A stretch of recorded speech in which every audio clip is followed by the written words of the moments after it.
ധരിച്ച മുസ്ലിങ്ങൾ കാബയെ വലം വെക്കുന്നത് സെയിമാണ് നാം.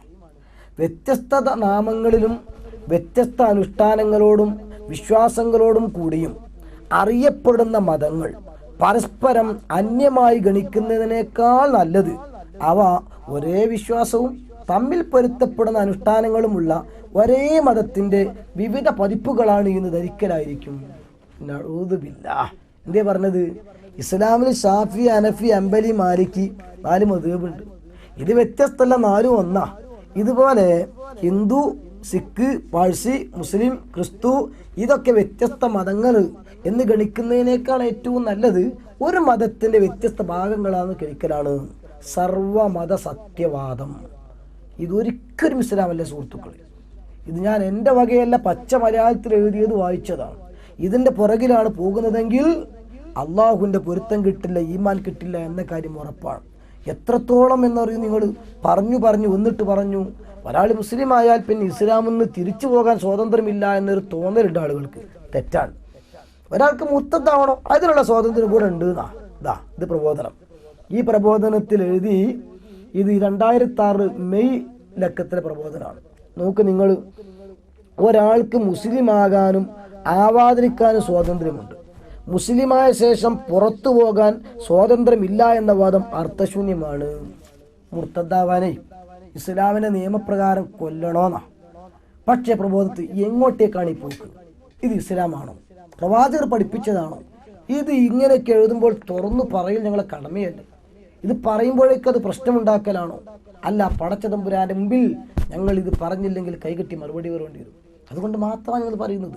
അതുകൊണ്ട് സുഹൃത്തുക്കളെ, ദേഷ്യം പിടിച്ചുകൊണ്ടല്ല, നിങ്ങൾ ചിന്തിക്കാൻ വേണ്ടി പറയുകയാണ്. അതുകൊണ്ട് തന്നെയല്ലേ ഈ പറഞ്ഞ മുർത്തദ്ദാവാൻ എന്ന് പറഞ്ഞതുപോലെ തന്നെ മതത്തിലെ നിയമങ്ങൾ പലതും മാറ്റേണ്ടി വന്നു. എന്തിനേറെ അടിസ്ഥാന തത്വം തന്നെ ജമാഅത്ത് ഇസ്ലാമി രൂപീകരിക്കുമ്പോൾ ഉണ്ടായിരുന്നത് ഹുക്കുമത്തെ ഇലാഹി എന്ന, അള്ളാഹുവിൻ്റെ ഭൂമിയിൽ അള്ളാഹിൻ്റെ ഭരണവും.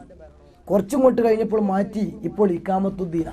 ജമാഅത്ത് ഇസ്ലാമിയുടെ ലക്ഷ്യം ഹുക്കുമത്ത് ഇലാഹിയാണ് എന്ന് നേരത്തെ ഞാൻ വായിച്ച പ്രബോധനത്തിൻ്റെ 50ാം വാർഷികത്തിൻ്റെ പതിപ്പിൽ ശരിക്കും വ്യക്തമായി തന്നെ പറയുന്നു. ഈ ജമാഅത്ത് ഇസ്ലാമിയുടെ രൂപീകരണ ലക്ഷ്യം ഹുക്കുമത്തെ ഇലാഹിയാണ്. ഹുക്കുമത്ത് ഇലാഹി എന്നാൽ അള്ളാഹുവിൻ്റെ ഭൂമിയിൽ അള്ളാഹിൻ്റെ ഭരണമുണ്ടാക്കലാണ്. 113ാമത്തെ പേജ്. 2, ജമാഅത്തിൻ്റെ ലക്ഷ്യമായ ഹുക്കൂമത്തെ ഇലാഹിയയിലുള്ള അടിയുറച്ച വിശ്വാസത്തോടെ ഓരോ അംഗവും ജമാഅത്തിൽ നിലയുറപ്പിക്കുക എന്നാണ്. അപ്പം അള്ളാഹിൻ്റെ ഭരണം ഉണ്ടാക്കലാണ് ജമാഅത്ത് ഇസ്ലാമിൻ്റെ ലക്ഷ്യമെന്ന് തുറന്നു പറയുകയാണ്. അതിനു വേണ്ടി പറഞ്ഞ കൂട്ടത്തിലാണ് പറഞ്ഞത് ഇവിടുത്തെ ഇന്ത്യൻ ഗവൺമെൻറ്റിനെ പോലും അംഗീകരിക്കാൻ പാടില്ല. കാരണം ഇന്ത്യൻ ഗവൺമെൻറ് തന്നെ ഭൂരിപക്ഷം നോക്കി ഉണ്ടാക്കുന്ന ഗവൺമെൻറ്റാണ്, ജനാധിപത്യ വ്യവസ്ഥിതിയാണ്. അത് അംഗീകരിക്കാൻ തന്നെ ഹറാമാണ്. അതും എൻ്റെ വക ഞാൻ പറഞ്ഞതല്ല. റസായിലോ മസായിലിൻ്റെ 1ാമത്തെ ജുസാണിത്. ഈ പുസ്തകത്തിൽ കുറേ കാര്യങ്ങൾ വിശദീകരിച്ച കൂട്ടത്തിൽ ഇതിൻ്റെ 307ാമത്തെ പേജിൽ പറഞ്ഞു, और इस नज़रिया से हटकर अव्वल जिक्र जमहूरी नज़र ले कबूल करना वह अकीदा तौहीद से मुनरिफ हो जाना है। इसलिए हम कहते हैं कि जो असम्बलियाँ या पार्लियामेंट मौजूदा ज़माना के जमहूरी उसूलियों पर बनी है उनकी रुकनीयत हराम है और उनके लिए वोट देना भी हराम है. ഭൂരിപക്ഷം നോക്കിയിട്ട് ഇവിടെ സെക്യുലർ രാഷ്ട്രമായ ഇന്ത്യയിൽ തെരഞ്ഞെടുപ്പും മറ്റൊക്കെ നടക്കുന്നത് കൊണ്ട് അത് അംഗീകരിക്കൽ ഹറാമാണ്. എനിക്ക് റുക്നിയത്ത് ഹറാംകെ, മെമ്പറാകൽ ഹറാമാണ്. MLA MP ഒന്നും ആവാൻ പറ്റൂല. അവർ വോട്ട് തേനാബി ഹറാമുകെ, വോട്ട് ചെയ്യലും ഹറാമാണ് എന്നാണ്. പക്ഷേ ഇപ്പോൾ നോക്ക് നിങ്ങൾ, സോളിഡാരിറ്റി, ഞാൻ കളിയാക്കാൻ വേണ്ടി പറയല്ല, വിമർശിക്കാൻ പറയല്ല, നിങ്ങൾ ചിന്തിക്കാൻ വേണ്ടി പറയാം. സോളിഡാരിറ്റി എന്ന പേരിൽ സംഘടന ഉണ്ടാക്കിയിട്ട് ഇടയ്ക്ക് രാഷ്ട്രീയത്തിലേക്ക് ഒരു മാറ്റം പറഞ്ഞു, പിന്നീട് പറഞ്ഞു മൂല്യാധിഷ്ഠിത രാഷ്ട്രീയം, മൂല്യം നോക്കി വോട്ട് ചെയ്യാൻ. ഇപ്പം രാഷ്ട്രീയത്തിലേക്ക് തന്നെ ഇറങ്ങാനുള്ള തീരുമാനത്തിലാണ് സോളിഡാരിറ്റി ഇറങ്ങിയിരിക്കുന്നത്. നിങ്ങൾ ചിന്തിച്ചോ? ഇതൊക്കെ ജമാഅത്ത് ഇസ്ലാമിയുടെ ഒറിജിനൽ ഗ്രന്ഥങ്ങൾ നോക്കിയാണ് ഞാൻ വായിക്കുന്നത്. ഈ വായിക്കുന്ന പോലെ തെറ്റുണ്ടോ നിങ്ങൾക്ക് പറയാം, പക്ഷേ ഉറപ്പോടുകൂടിയാണ് ഞാൻ വായിക്കുന്നത്. ഗ്രന്ഥങ്ങൾ കഴിച്ചിട്ടാണ് ആവശ്യമുള്ള ആളുകൾക്ക് സൗകര്യപ്രകാരം സംശയം തീർക്കാൻ പുസ്തകങ്ങൾ പരിശോധിക്കാൻ അനുവാദമുണ്ട്. ഇത് ഉറുദുവിൽ മാത്രമല്ല. ഇത് നോക്കിക്കോ, ജമാഅത്ത് ഇസ്ലാമിയുടെ ഭരണഘടനയാണ്, 6 രൂപ വരെയുള്ള ഭരണഘടന.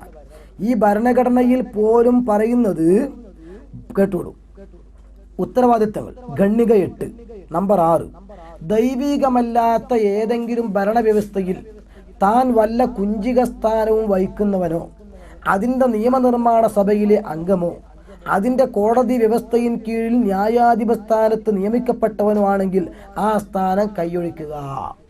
അപ്പോൾ ഒരു അഡ്വക്കറ്റ് ആവാൻ പറ്റൂല, ഒരു വക്കീലാവാൻ പറ്റൂല, ഡോക്ടറാവാൻ പറ്റൂല, എഞ്ചിനീയർ ആവാൻ പറ്റൂല, ഭൗതിക ഗവൺമെന്റിന്റെ ജോലി പോലും സ്വീകരിക്കാൻ പറ്റില്ല ജമാഅത്ത് ഇസ്ലാമിയായി കഴിയുമ്പോൾ.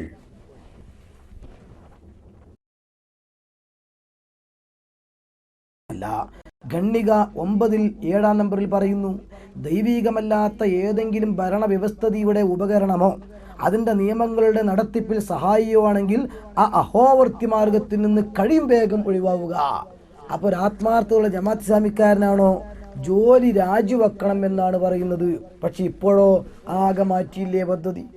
ചുരുക്കത്തിൽ ഒരു മനുഷ്യ നിർമ്മിത പ്രത്യയശാസ്ത്രമാകുമ്പോൾ അതിൻ്റെ ന്യൂനതകൾ പ്രകടമായി കാണും. അത് റസൂലുള്ളാഹിയുടെ ഇകഴ്ത്തലായാലും സ്വഹാബത്തിനെ തള്ളലായാലും ഖുർആനെ സ്വന്തം വ്യാഖ്യാനിക്കലായാലും അപകടം പിടിച്ച വസ്തുതയാണ്. അതുകൊണ്ട് തന്നെ മുസ്ലിം പൊതുജനത്തിൻ്റെ വികാരത്തിൻ്റെ കൂടെ നിൽക്കാൻ പോലും പലപ്പോഴും ജമാഅത്ത് ഇസ്ലാമിക്ക് കഴിയാറില്ലല്ലോ. ഉദാഹരണത്തിന് ഈ അടുത്ത് കഴിഞ്ഞു പോയ പ്രമാദ വിഷയം, ബഹുമാനപ്പെട്ട റസൂലുള്ളാഹി തങ്ങളുടെ കാർട്ടൂൺ വരച്ച് സ്പാനിഷ് പത്രത്തിൽ വല്ലാത്ത ആക്ഷേപം, നബി തങ്ങളുടെ തലയിൽ ബോംബും ടാങ്കും ഒക്കെ കെട്ടിവെച്ച് ആക്ഷേപിച്ചു. ലോക മുസ്ലിങ്ങളൊക്കെ പ്രതികരിച്ചു അതിനെതിരെ. പക്ഷേ ജമാഅത്തെ ഇസ്ലാമിയുടെ പ്രബോധനം വരിക 2006 ഫെബ്രുവരിയിൽ എഴുതിയത് എന്താണെന്നറിയോ? ധാർമ്മിക രോഷൻ കൊള്ളാൻ അർഹതയുണ്ടോന്നാ.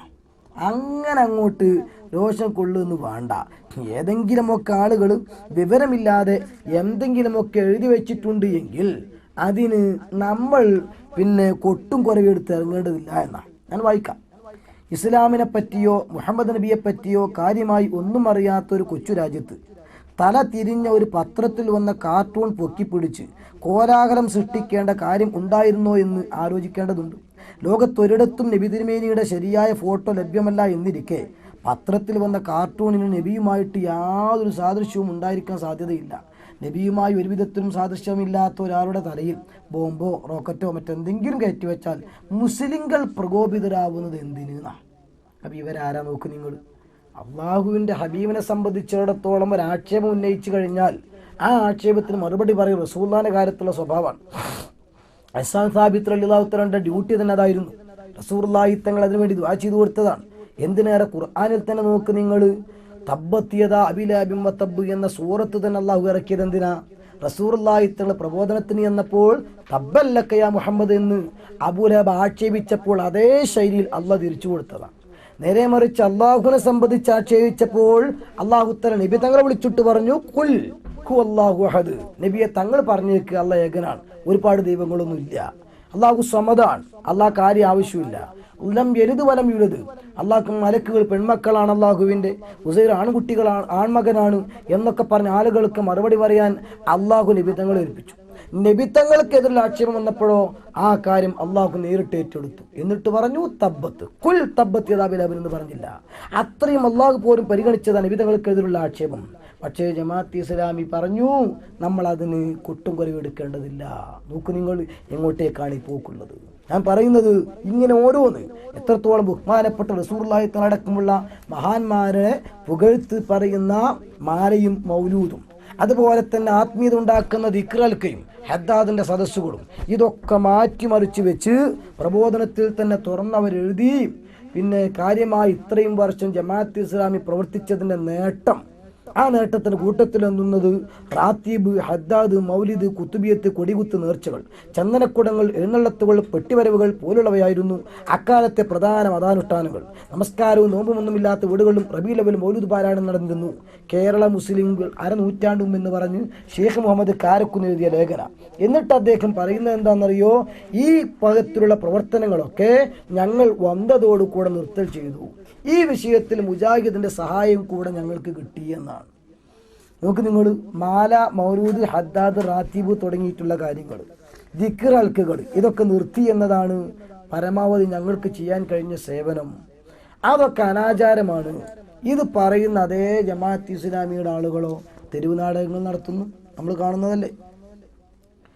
ഗാനമേളകൾ സംഘടിപ്പിക്കുന്നു, നമ്മൾ കാണുന്നതല്ലേ.